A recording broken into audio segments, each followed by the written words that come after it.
Well, here we are, back, sort of, heading up to Tamata Peak, sort of. Gonna do some hiking around Tamata Peak, sort of.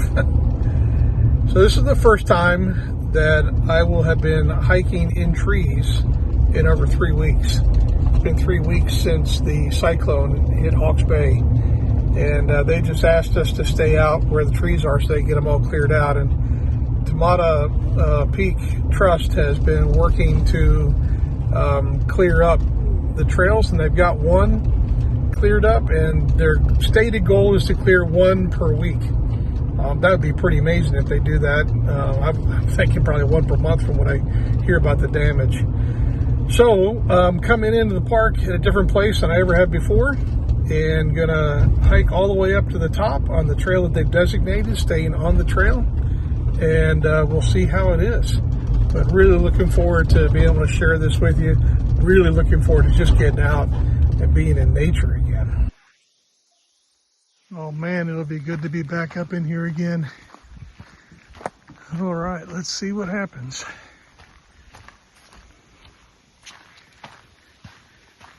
So it looks like we're following red arrows instead of orange triangles. At least they're nice and easy to see. This is one of the things I'm curious about. Is how much work am I going to be seeing? Good on them for doing that work. And yeah, because I'm starting at the bottom of Tamata Peak. This is basically a one-way up and a one-way down. So it's kind of all up and all down, but it's still in trees. I'm not that familiar with this part of Tamata Peak, so I don't know if that's all stuff that is from the storm. Some new path being dug. There's looks like a new slip there, a little slip there.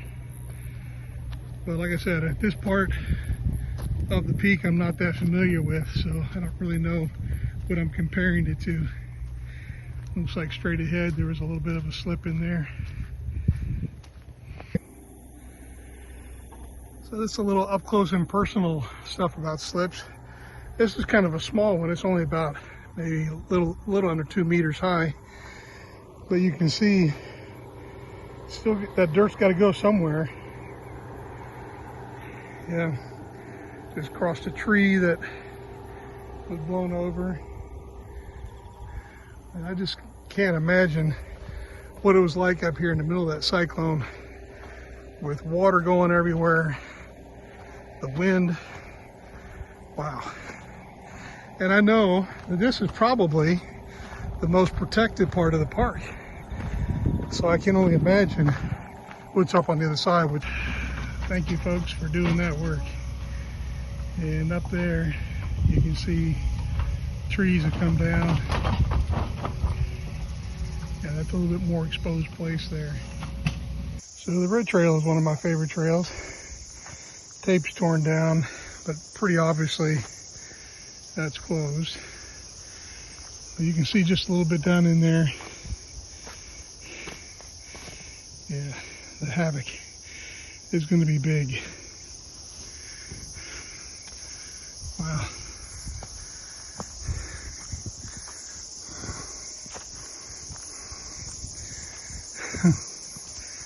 Yep. Well, there are about 3 cars down at the bottom car park. Looks like 1, 2, 3, 4, 5, 6 maybe up here. Oh, that's good.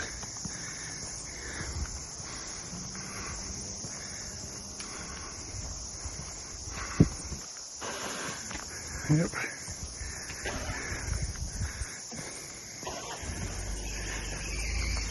Yep, all blocked out. All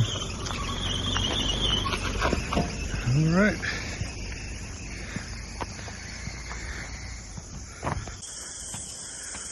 I don't want to seem like this is a complaining session.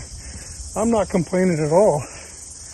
I mean, nature is part of what you do, right? You experience nature in its beauty and its wrath. I'm just grateful we're able to get up here. I didn't think we'd be able to get up here for quite a while. So I really appreciate the people who are doing all this work. It's a lot of work. But you know, this is part of what you experience. Natural changes, weather, erosion. You know, if you're in the States, Australia, fire, cyclones, hurricanes, earthquakes. That's kind of why I enjoy being out in nature, as it's always changing. So here we go, continuing up the path, up towards Peak House, then past the Peak House, on up to the peak itself. This is where I looked up a little while ago, pointed out the destruction of these trees. That one there just looks like it blew apart.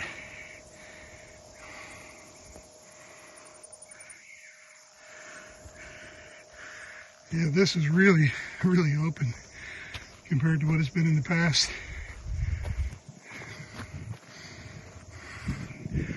Poor people down there don't have the privacy they used to. Okay.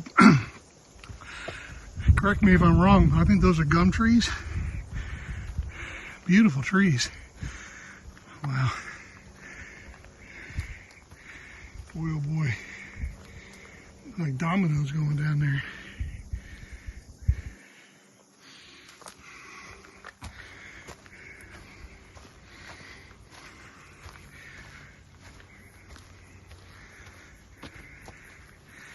Look at that.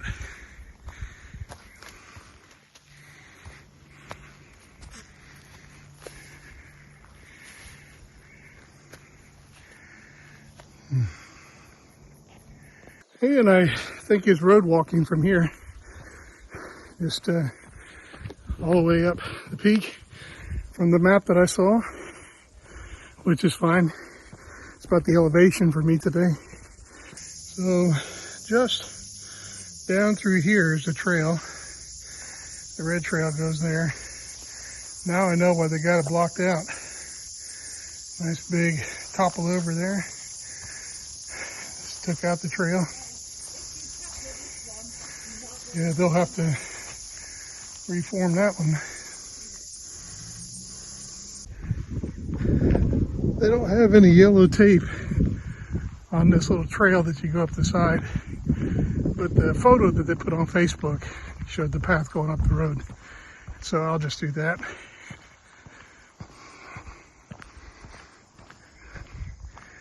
It's quiet up here. That's my first view of Tuki River. If I understand correctly, and again, correct me if I'm wrong, I think the winery was underwater too. I think I heard that the road was, water was up the road, maybe not here, maybe further down.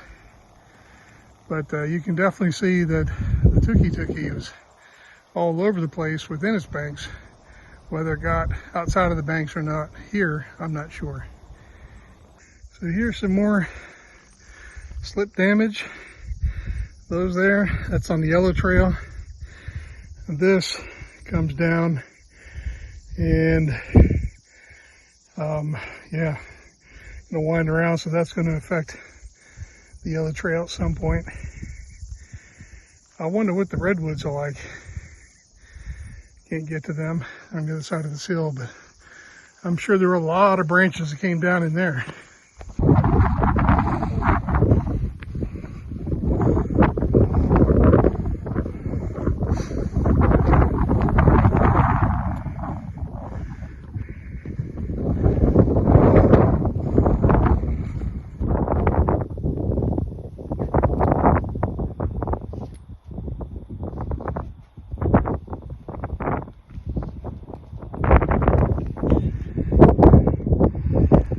So I'll show you where everything is out here. So right here close in, that's Havelock North. And there's a little bit of a green belt.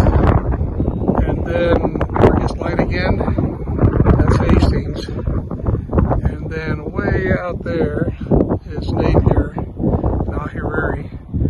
You can see it's close to the ocean, which means it's lower, which means they're going to get flooded quicker.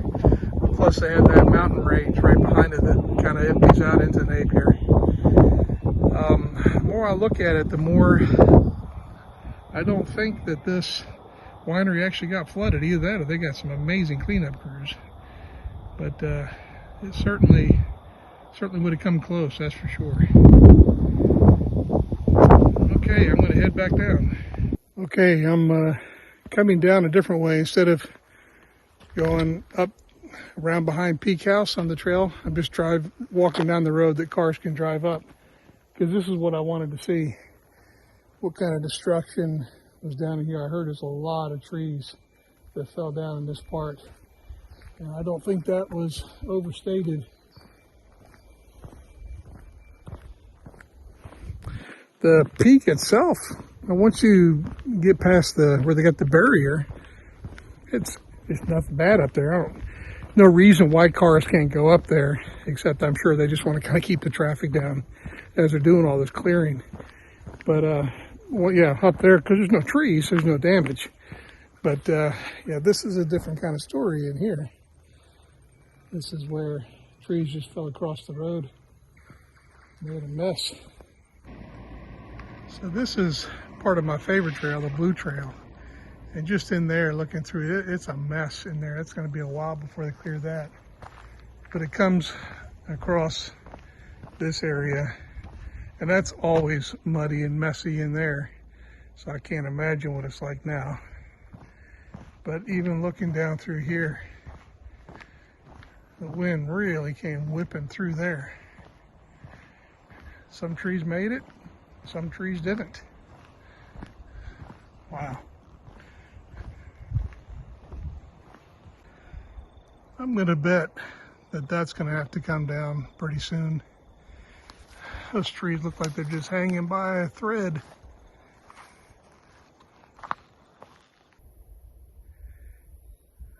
I'm just looking at these trees, just pulled right off the top. Got that one kind of leaning up on the other one.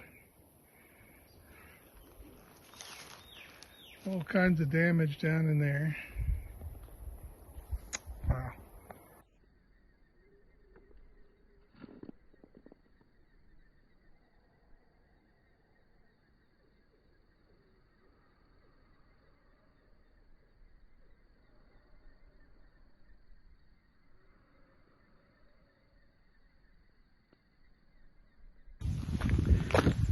This is what I enjoy about being out here. The only sounds you can hear: the wind, some birds, and your feet hitting the ground.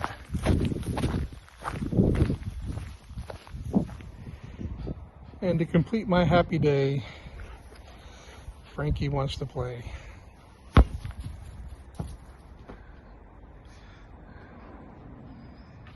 We did not have to teach him how to fetch. He just does it naturally.